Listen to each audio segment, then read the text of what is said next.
everyone, I hope you're all doing well. Today I'm going to be talking about things that I miss about Slovenia. In case you're new to my channel and don't know this yet, I'm originally from Slovenia, which is a tiny middle European country next to Italy, Austria, Hungary and Croatia. I've been born and raised there. I lived there for 22 years, so pretty much my whole life. But 3 years ago I decided to move to London. However, there are still things that I miss about living in Slovenia on a daily basis, sometimes even more than I did at the beginning when I first moved to London, so I thought I would have a chat about them. The first one is definitely food. Not just specific dishes and products, but food in general, because honestly, food in Slovenia, if you ask me, is like the best. And I'm pretty sure all Slovenians would agree with me, as well as tourists who visit Slovenia, because the quality is really usually so much better in comparison with other countries, especially when you compare it to the food that you have available in big cities like London. What I like about Slovenian dishes, first of all, is the fact that they're like a mixture of different cuisines, like Italian, German, Balkan, and even some Hungarian. So we kind of get the best of all worlds. But most importantly, why I think the food is so delicious is because mostly it is like very homemade. Even in restaurants, it's much more common to use like local ingredients, and because like the country is so small, I think food in general is prepared in much smaller quantities and everything is just a lot more fresh and so much better. Even at home, like if you have a house in Slovenia, you would usually have your own little garden in the backyard, so all summer long you can like eat your own veggies and fruit and everything tastes like super delicious and super homey. Whereas here in London, at least to me, most of the food tastes just very artificial and plasticky, especially lettuce and tomatoes. These are two of the veggies that I eat a lot of, and I can really notice a difference. Food also brings me to my next point, which is affordable prices. I really miss the prices in Slovenia, especially of like food and rent. Here in London, everything is so ridiculously expensive. Obviously, the salaries are a lot lower in Slovenia, and that's why the expenses are lower as well. Yeah, I just like miss eating out and everything. Like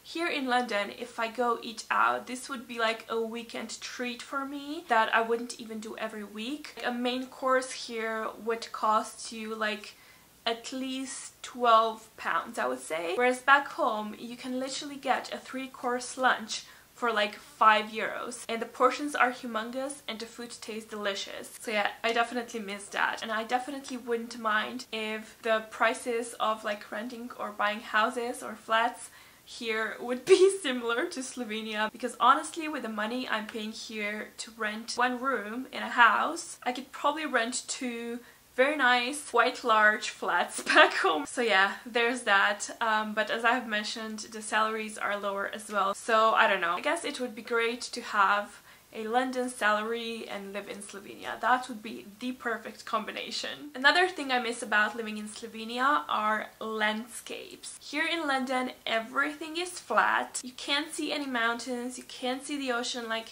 everything is just flat and very urban. Whereas in Slovenia, you have like a lot of different landscapes. In my hometown, there's like a lot of hills and woods around. It's just like nice to step out of the house and see like the greenery around you. I do have to say, London is pretty good with greenery. Like there's a lot of different parks and stuff, but it's just not the same. It's just different to having like proper nature around you, and that's something that I quite miss. I didn't think I would, because I've always wanted to live in like a proper city environment. But yeah, it would be just nice to step outside and not having to drive for like 2 or 3 hours to get close to nature. Speaking of which, another thing I miss is that everything is super close. Slovenia is like probably one of the most diverse countries, and because it is so tiny, everything is within easy reach. So you can literally go to the seaside and an hour later you can be in the mountains, and then you can go to the city, and then you can go check out some caves. Like we have everything in such a small area, and I wish I took advantage of that more when I still live back home. Another thing is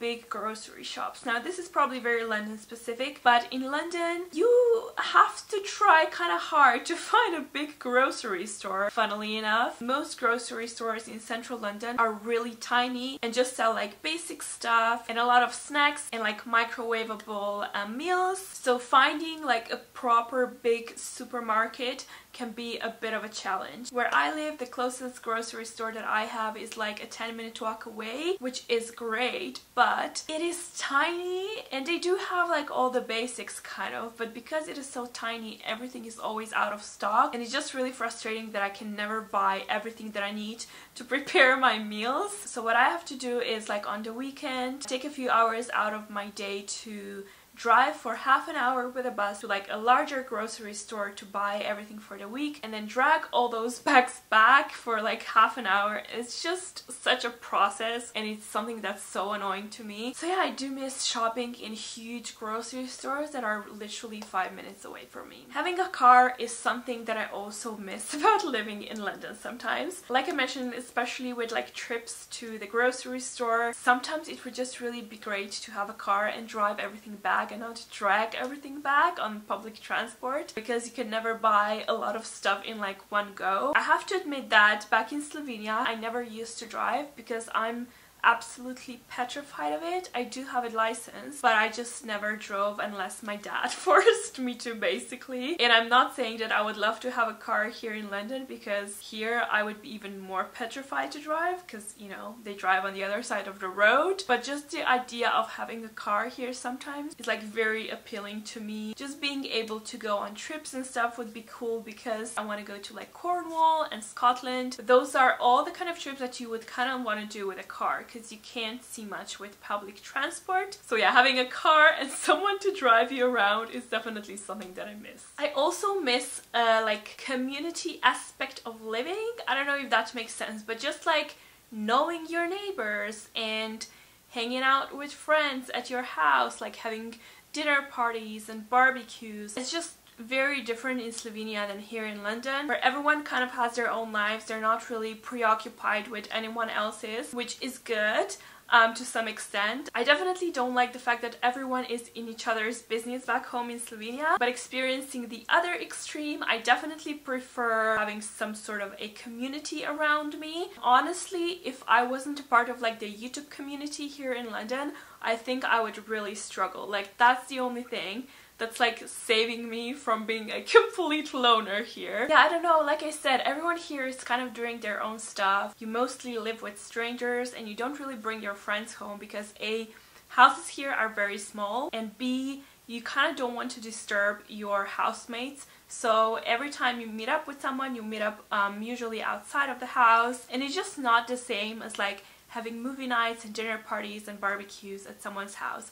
I just really miss that, especially having barbecues during the summertime. That's just like the best thing ever. And I think another problem with that is that like people here in London are constantly busy. Like, it's very hard to find a time to like actually meet up with friends because people are always doing something. I'm guilty of that as well. But yeah, back in Slovenia I feel like people just have a little bit more free time, or they take time off their day to just hang out with their friends and family and stuff. The last thing that I'm going to cover today is safety, which is quite a serious subject, I guess, but yeah, I miss feeling safe. In Slovenia, the only time when I'm like not feeling completely safe is like when I'm driving on the road, because, you know, you never know when you can be in a car accident, but you wouldn't normally think about any other safety issues. There's no terrorist attacks, there's no people running around chasing people with knives and robbing them and like throwing acid in people's faces. These are the kind of things that happen in London on a daily basis, and especially after like the last few months with all the attacks going on in London, and also me specifically being attacked and robbed, I am feeling very unsafe here, and I really miss Slovenia because it is probably one of the safest countries in the world, and you literally don't have to worry about anything safety wise. But that's everything that I wanted to say today. I really hope you enjoyed watching this video, maybe learning some new things about the Slovenian way of living. I don't know, but yeah, if you enjoyed it, please don't forget to give it a thumbs up. Don't forget to subscribe to my channel to stay up to date with my future videos. By the way, I am going to Slovenia on holiday. I'm not sure when this video is going up, but I'm going home at the end of August, and I am planning to daily vlog, and I'm planning to do some like proper travel guides. So definitely subscribe if you don't want to miss those videos. But for now, thank you for watching this one, and I will see you later. Bye! About to leave, already packing. Come with me, I'm not really asking.